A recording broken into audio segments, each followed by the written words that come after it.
요즘 텔레비전에 보면은 트로트 경영하는 프로그램이 방영되고 있습니다. 가수 생활을 오래 한 사람이든지 노래를 한 지 얼마 안 된 사람이든지 출전해서 실력을 뽐내고 있습니다.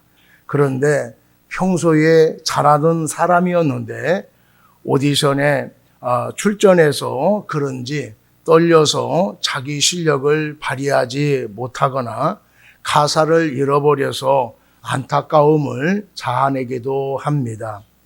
유명한 사람이든 무명이든지 늘 해오던 일입니다. 그런데 평가받는 자리는 누구나 떨리기도 하고 부담스럽기는 마찬가지인 것 같습니다.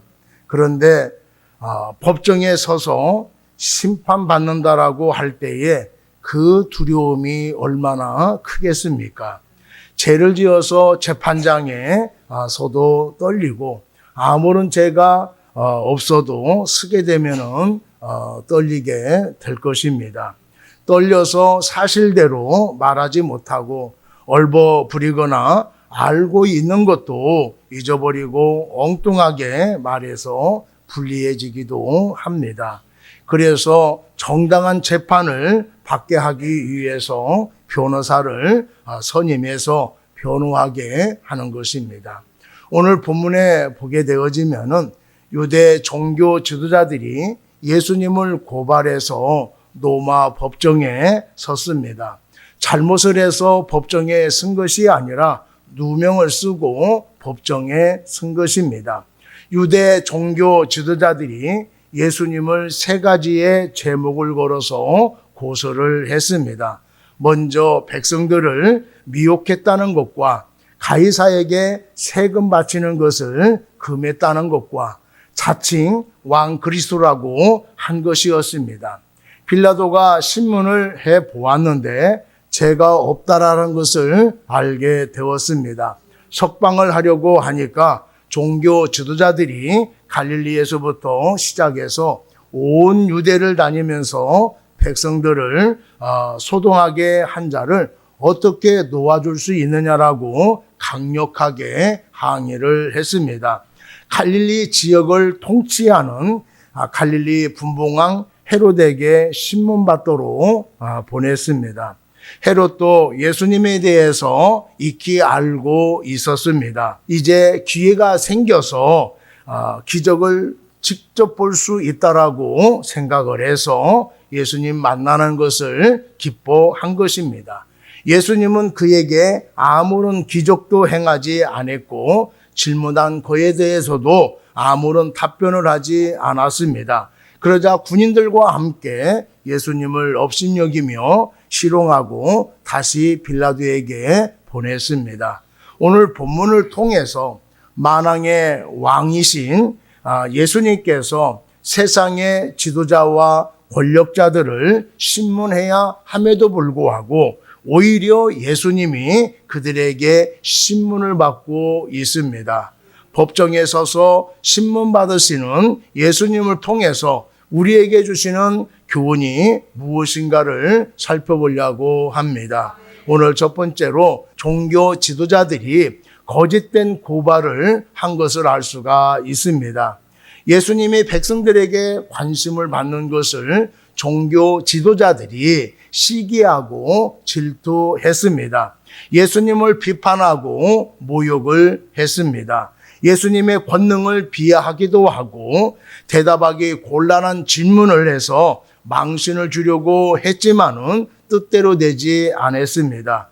예수님께서 성전을 정화하시면서 자신들의 기득권이 흔들리게 되자 더 이상 참을 수 없다라고 생각해서 붙잡으려고 했지만은 백성들 때문에 실행에 옮기지는 못했습니다. 그런데 가룟 유다가 예수를 넘겨주겠다라고 하자 그를 앞세워서 예수님을 붙잡았습니다. 예수님을 다그치자 그리스도라고 하는 자백을 얻어냈습니다. 하나님을 모독하는 자를 죽여야 하는데 자신들의 법으로는 죽일 수가 없었습니다. 그래서 종교 지도자들은 예수님을 빌라도에게 끌고 가서 세 가지의 제목으로 고발을 했습니다. 2절 한번 보겠습니다. 고발하여 이르되 우리가 이 사람을 보매 우리 백성을 미혹하고 가이사에게 세금 바치는 것을 금하며 자칭왕 그리스도라 하더이다라고 말하고 있습니다. 예수님의 백성들을 미혹했다는 말은 많은 백성들이 예수님을 따르게 되자 종교 지도자들이 시기하고 질투해서 지어낸 제목입니다. 예수님은 가는 곳마다 천국 복음을 증거를 했습니다. 다시 얘기해서 하나님 나라의 복음을 선포하고 또 비유로 가르쳐 주었습니다. 항상 복음을 선포해서 백성들이 바른 믿음을 갖도록 하고 또 절망적인 가운데에서 소망을 갖도록 인도해 주었습니다. 단 한 번도 백성들을 미혹하거나 잘못되게 인도한 적이 없기 때문에 백성들을 미혹했다라고 하는 것은 거짓된 모함인 것입니다. 또한 예수가 가이사에게 바칠 세금을 바치지 말라라고 고소한 것도 거짓말입니다. 예수님을 공경에 빠뜨리기 위해서 세금을 누구에게 바쳐야 되느냐고 물어본 적이 있습니다. 가이사에게 바치라고 하면은 매국노라고 몰아 붙이고 또 바치지 말라고 하면은 노마를 반역한 자로 고소하려고 질문을 한 것입니다. 그때에 예수님께서 동전을 가지고 와봐라 라고 해서 동전을 확인해 보고 가이사의 것은 가이사에게 하나님의 것은 하나님께 바치라라고 했습니다. 그래서 이 말은 말주된 고발인 것을 알 수가 있습니다. 마지막으로 예수님이 자칭 유대인 왕 그리스도라고 고발한 내용입니다. 예수님이 말씀하시는 그리스도는 구원을 성취하시는 그리스도를 말하고 있습니다. 그런데 이스라엘 사람들은 메시아가 오셔서 압제하고 있는 나라를 몰아내고 다윗과 같이 강력한 나라를 세울 것이라고 믿고 있습니다. 그래서 이들이 자칭 그리스도라고 말하고 있는 것은 로마를 전복시키는 유대인의 왕이라고 고발을 한 것입니다. 종교 지도자들이 고발한 세 가지의 내용을 살펴보면은 어떻게 해서든지 예수를 죽이려고 하는 의도가 깔려 있는 것을 알 수가 있습니다. 종교 지도자들이 왜 이렇게 예수를 죽이려고 할까요? 자신들의 잘못을 깨닫지 못하고 있고 자신들이 누리고 있는 기득권을 지키기 위해서 그러는 것입니다. 이들은 하나님을 바르게 섬기지 못했고 백성들을 바른 길로 인도하지도 못했습니다. 이들은 자신들의 직분을 이용해서 막대한 부를 축적을 했습니다. 잘못한 것들을 비판하자 자신들의 잘못한 것을 인정하고 또 변화를 추구하기보다는 그동안 불법으로 축적했던 것들을 지키기 위해서 비판하는 예수를 죽이려고 하는 것이 자신들이 살 길이라고 생각을 하게 된 것입니다. 자신들이 죽일 권한이 없자 로마의 반역자로 몰아서 죽이려고 하는 것입니다. 예수님은 종교 지도자들에게 바르게 하나님을 섬겨야 하고 사랑을 가지고 백성들을 바른 길로 인도하라고 책망을 하신 것입니다. 그런 의도를 모르고 자신들을 무시하고 자신들의 기득권에 대한 도전으로 받아들여서 죽이려고 하는 것입니다.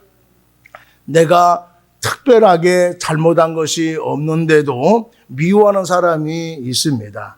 잘못을 했을 때에 또 너그럽게 용서해 주기를 바라지만은 사람들의 비난에 대해서 우리는 감수를 해야 할 것입니다.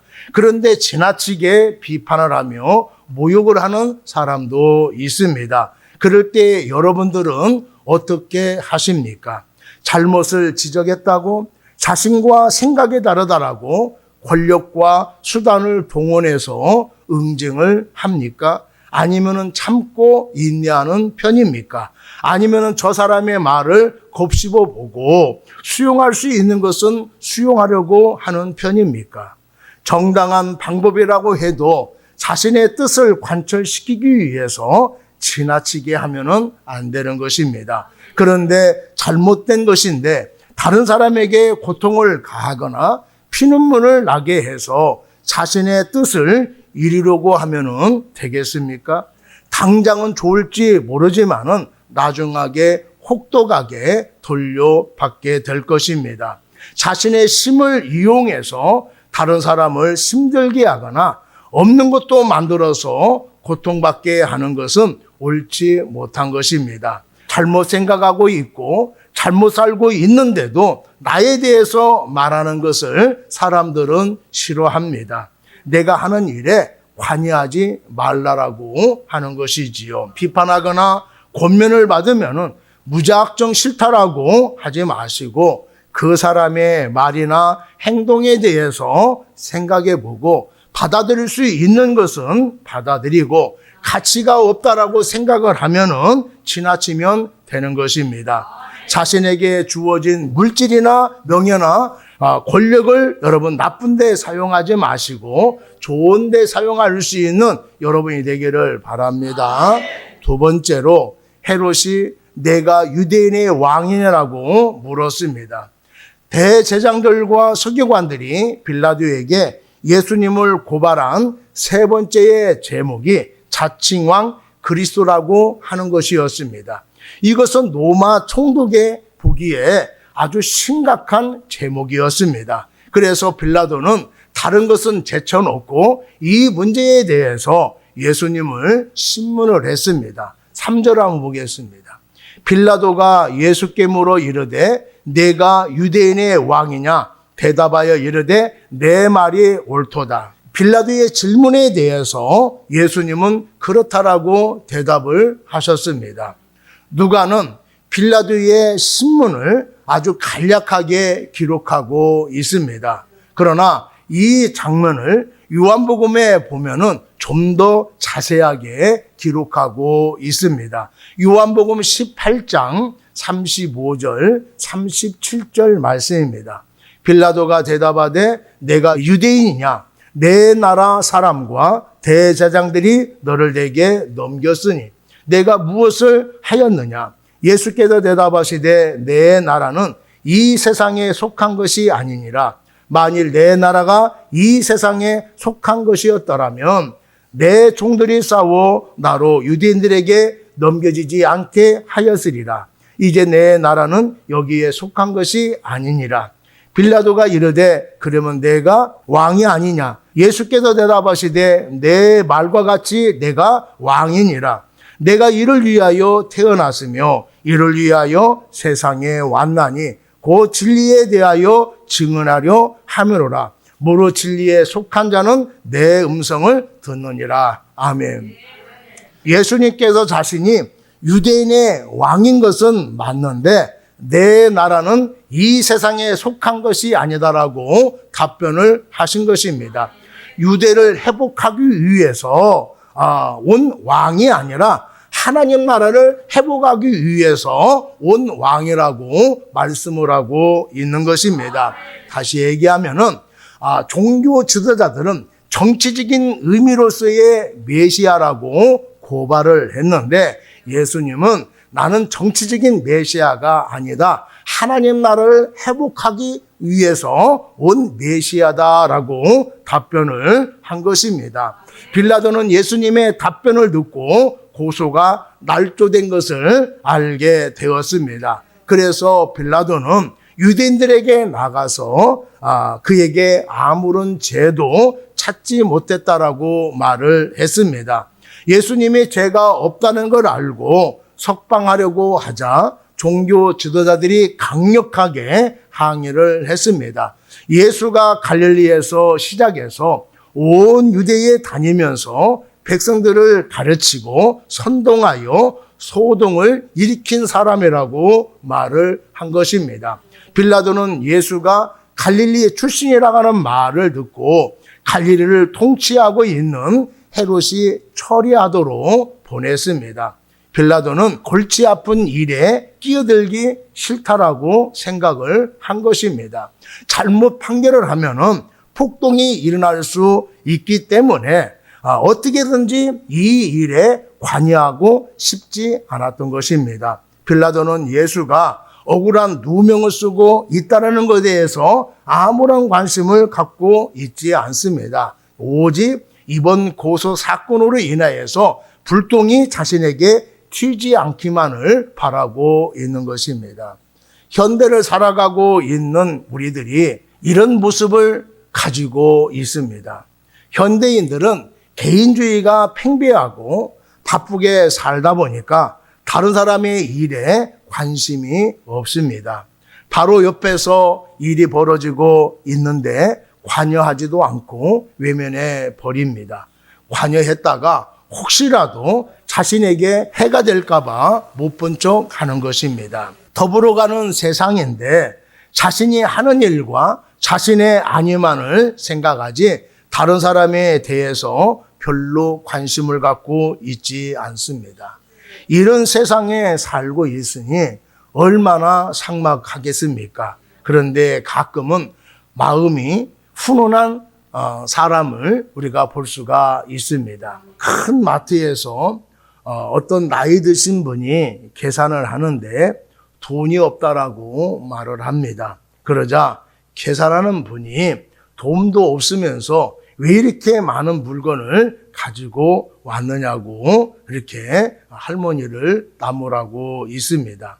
할머니 때문에 이렇게 많은 사람들이 기다리고 있잖아요 하고 할머니에게 큰 소리를 치고 있습니다.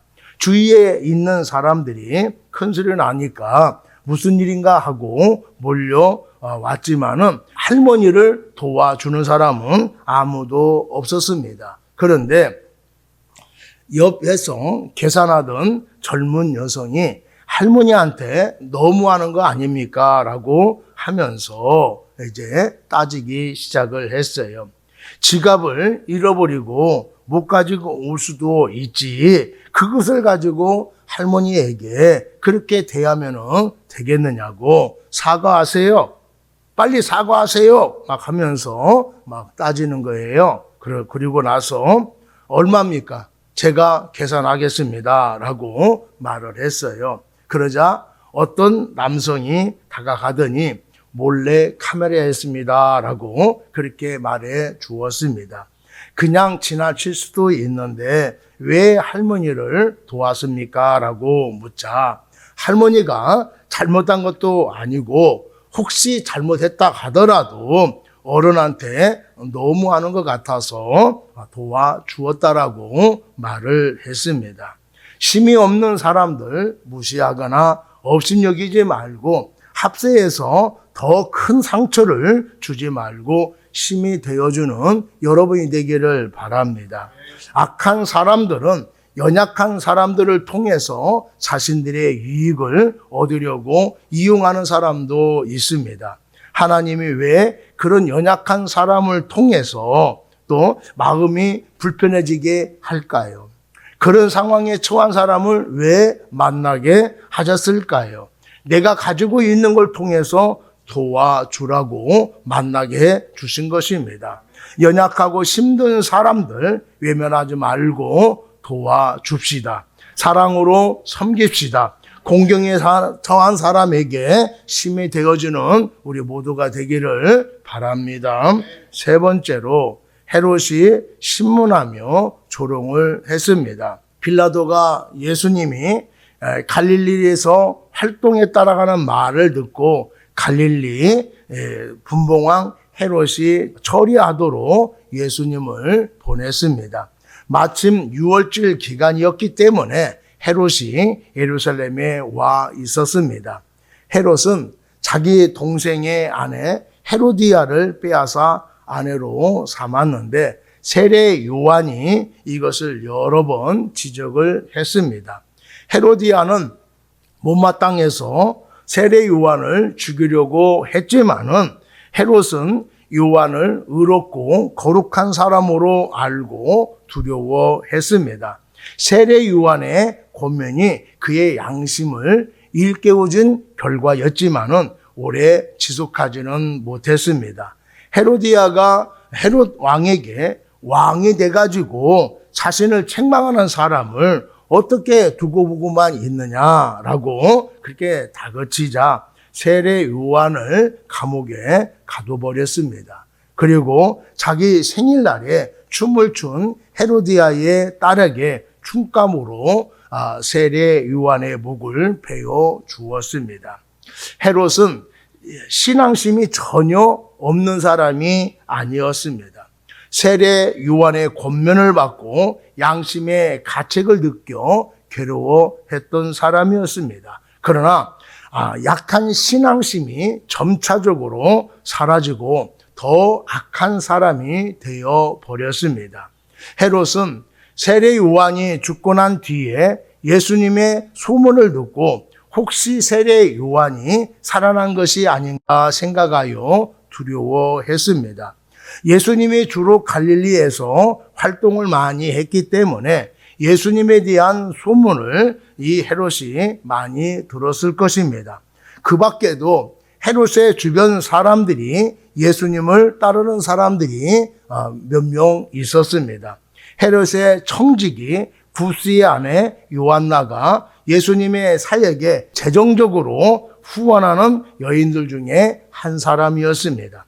아마도 헤롯이 자기의 청지기 구사를 통해서 예수님에 대해서 또 이야기를 들었을 것입니다. 그리고 사도행전 13장을 보면은 안디옥 교회의 선지자들과 교사들의 명단이 나오는데 그 중에 분봉왕 헤롯의 젖동생 마나엔이라고 하는 이름이 언급되어 있습니다. 헤롯은 이처럼 주위 사람들로부터 예수님에 대한 이야기를 자주 들었을 것입니다. 그래서 예수님이 어떤 사람인지 한번 봤으면 좋겠다라고 하는 마음을 갖고 있었던 것입니다. 그런데 8절을 한번 보겠습니다. 헤롯이 예수를 보고 기뻐하니 이는 그의 소문을 들었으므로 보고자 한지 오래였고 또한 무엇이나 이적 행하심을 볼까 바라던 연고로라 라고 말씀을 하고 있습니다. 헤롯은 주위 사람들을 통해서 예수님의 이야기를 들었고 그가 행하신 놀라운 이적에 대해서 관심을 많이 갖고 있었습니다. 그런데 이제 예수님을 만나서 그가 들은 소문을 확인할 수 있게 되어졌고 또 이적을 볼 수 있을 것 같아서 기뻐했던 것입니다.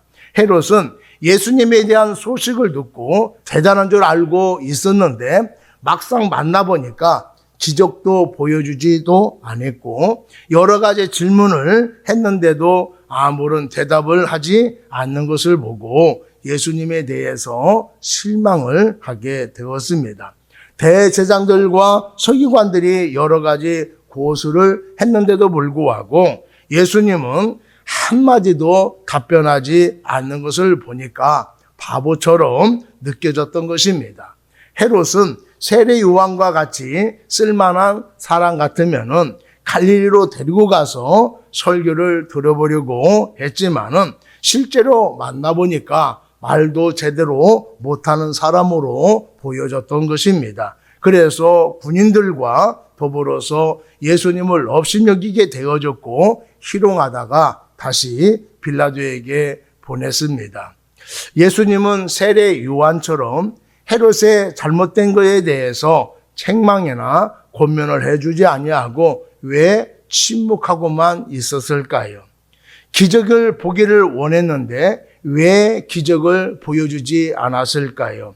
예수님은 길가에 앉은 맹인 거지가 보기를 원한다라고 소리쳤을 때에 거절하지 아니하고 고쳐주셨습니다. 하지만은 호기심을 만족시키기 위해서 요구하는 것에 대해서는 단호하게 거절을 했던 것입니다. 신앙심도 없고 양심에 화인 맞은 사람에게는 말해 주어도 무슨 말인지 알지 못하게 되어지고 또 알아들었다 하더라도 받아들이지 않는 것입니다. 그래서 예수님은 돼지에게 진주를 던져주지 말라고 말씀을 하신 것입니다. 여기서 진주는 은혜, 진리를 말하고 있는 것입니다. 돼지는 지금 당장 죽을 수 있는데도 먹을 것을 주면은 좋아합니다. 이런 사람들이 좋아하는 것은 돈이나 또 즐겁게 노는 거, 칭찬받는 거, 이런 것만 좋아합니다. 바로 살아라, 이렇게 사는 것이 하나님의 뜻이 아니라라고 말하면은 좋아하겠습니까? 자신을 되돌아 볼까요? 자신에 대해서 말하는 자체를 싫어하는 것입니다. 싫어하는 사람에게 진리를 말해주면은 받아들이겠습니까? 받아들이지 않습니다. 그래서 불안한 마음을, 안정을 찾기 위해서 엉뚱한 것에 매달리게 되어지는 것입니다. 요즘 청년들이 미신에 빠져 있다라고 해서 우려를 많이 하고 있습니다. 왜 청년들이 불안해할까요? 왜 또 미신에 빠질까요? 앞날이 불안해서 그 불안을 해소하기 위해서 미신에 빠지게 된 것입니다. 호기심에서 그런 건지 아니면은 진짜로 마음의 안정을 찾기 위해서인지 타로 카페에 가서 점을 치는 젊은이들이 많이 있습니다. 철학관에 찾아가서 사주를 보기도 하고 무당을 찾아가기도 합니다. 이렇게 찾아가는 것은 마음의 위안과 영적인 공허함을 채우기 위해서 가는 것입니다. 이들의 말을 들었다고 해서 불안감이 해소될까요? 공허해진 마음이 채워질까요? 너같이 가능성이 있는 사람이 그런데 빠지면 되겠느냐고 하면은 싫어합니다. 마음의 안정을 찾고 싶다고 한다라면은 교회에 나가라고 말을 하면은 드는 대꾸도 하지 않습니다. 어떻게 살아야 할지 몰라 방황하고 있습니까? 미래가 불확실해서 염려가 되고 있습니까? 여러분, 인생의 방황은 예수님을 만나면 끝나고 신앙의 방황은 좋은 교회를 만나면은 끝이 나는 것입니다. 무엇을 해도 기쁨을 얻지 못하고 만족을 느끼지 못하고 있습니까? 기적을 경험해서 해결되는 것이 아닙니다. 즐거움을 얻는다라고 해결되는 것도 아닙니다. 불안한 마음, 영적인 갈급함, 무엇으로도 채울 길이 없는 것입니다. 주님이 주시는 은혜를 받으면 해결될 줄로 믿습니다. 선포되는 말씀, 기록된 말씀을 듣고 깨달음을 얻으면 말끔하게 해결받을 수가 있습니다. 나태해진 생활, 열정을 갖고 살아갈 수 있는 여러분이 되기를 바랍니다. 우리 주위에 보면은 배울 만큼 배우고 물질의 여유도 있고 사회적인 지위도 높은 사람들이 있습니다. 삶의 부족함을 모를 것 같은 그런 사람들이지요. 그런데 닦아나 영적인 공허함을 채우지 못해서 삶의 활기가 없습니다. 취미생활, 운동, 여행, 쇼핑을 해도 채워지지 않습니다. 그런 사람들이 예수님을 만나게 되면은 얼굴에 먹구름이 사라지고 웃음꽃이 피게 됩니다. 교회 일이라고 하면은 두 발 걷어붙이고 앞장을 서서 일을 합니다. 이렇게 좋은 예수 왜 진작 믿지 못했나 하고 후회하는 사람들이 많이 있습니다. 여러분들은 왜 예수를 믿습니까? 왜 예배의 자리에 와 계십니까? 기적을 경험하고 신비한 현상을 보기 위해서 나오셨습니까? 교양을 쌓기 위해서 나오셨습니까? 아니면 내 힘으로 안 되니까 예수님의 권능을 힘입어서 잘 살아보기 위해서 나오셨습니까? 아니면 이렇게 살면 안 되겠다. 내 힘으로 내 인생, 내 생각을 바꾸지 못하니까 예수님을 만나고 성령의 능력을 받아서 바꿔보려고 나오셨습니까? 기적 경험하는 거 나쁜 것이 아닙니다. 신비한 현상 마음을 뜨겁게 만듭니다. 그러나 기적의 마음을 뺏기면은 잘못될 위험성이 크다라고 하는 것입니다. 우리의 신앙, 우리의 인생, 말씀에 뿌리를 두어야 합니다. 기적만 경험하기를 원하지 말고 말씀 듣기를 원하는 여러분 되기를 바랍니다. 말씀을 통해서 하나님 만나고 말씀을 통해서 나에게 주시는 말씀을 듣고 선포되는 말씀을 통해서 문제 해결을 받아야 합니다. 그런 마음을 가진 사람을 예수님이 기뻐하시는 것입니다. 예수님이 행하신 기적들이 너무나 많이 있습니다. 이러한 기적들은 예수님이 자신의 권능을 자랑하기 위해서, 이런 권능을 행함으로 인하여서 인정받기 위해서 나타내신 것이 아닙니다. 하나님이 어떤 존재인가를 알려주시기 위해서 나타내신 것입니다. 그런 기적들을 보면서 많은 사람들이 놀랐습니다. 안진뱅이가 일어나고 나병 환자가 깨끗함을 받고 맹인이 앞을 보게 되어지고 각색 질병에 걸린 사람들이 고침을 받고 귀신이 떠나가고 죽은 자가 살아나는 것을 보면서 사람들이 놀라움을 금치 못하게 되었습니다. 그러나 기적 중에 가장 큰 기적은 독생자 예수님이 육신을 입고 이 세상에 오셨고 죄인이 되어 십자가에서 죽으시고 장사된 지 사흘 만에 부활하신 예수님을 죄인들이 나의 주님으로 믿으면은 사망의 권세를 이기고 구원받게 된다라고 하는 사실입니다.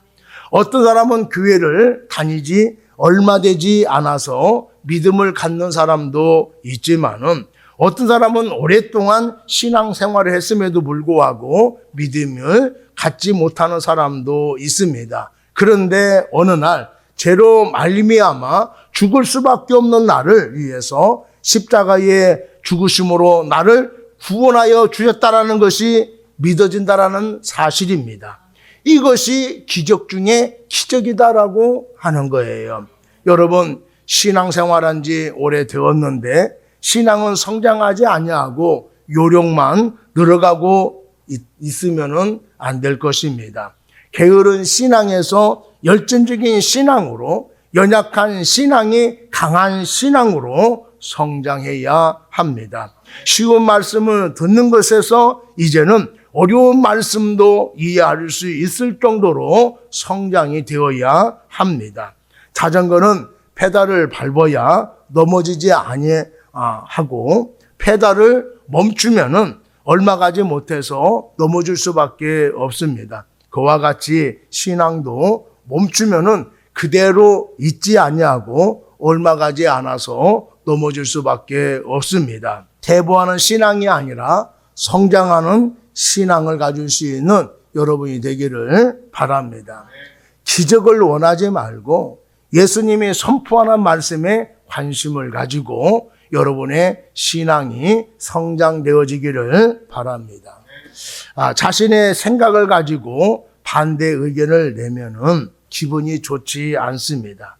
또 자신이 하는 일에 반대하거나 비판을 하면은 어떻게 해서든지 보복하려고 합니다. 그런데 응징하려고만 하지 말고 귀담아 들으면은 이익이 되어지고 잘못한 것을 고칠 수 있을 것입니다. 힘이 없고 연약하다고 자신이 갖고 있는 권력이나 수단을 통해 아프게 하면은 안 될 것입니다. 오히려 자신의 힘으로 연약하고 힘들어하는 사람들을 보호해 주거나 힘이 되어주는 여러분이 되기를 바랍니다. 왜 재물을 주고 권력을 주고 명예를 얻게 했을까요? 억울한 사람들을 돕고 또 힘이 없는 사람들에게 힘이 되어주라고 주신 것입니다. 우리가 신앙생활을 하면은 시간이 갈수록 신앙이 성장하는 사람이 되어야 합니다. 신앙의 횟수는 많아지는데 말씀에 대한 이해가 멈추고 하나님의 말씀하시는 것들을 못 알아듣는 사람도 있습니다. 여러분, 말씀이 선포되면은 하나님의 나에게 주시는 음성으로 듣는 여러분 되기를 바랍니다. 내 생활 속에서 하나님의 일하심을 느끼는 여러분이 되기를 바랍니다. 우리 연약한 신앙, 작은 믿음이 갈수록 강해지고 큰 신앙이 되어야 할 것입니다. 하나님의 주신 것을 남용하지 말고 바로 사용해서 어려운 사람들을 돕고 하나님을 기쁘시게 할 수 있는 우리 모두가 되기를 축복합니다.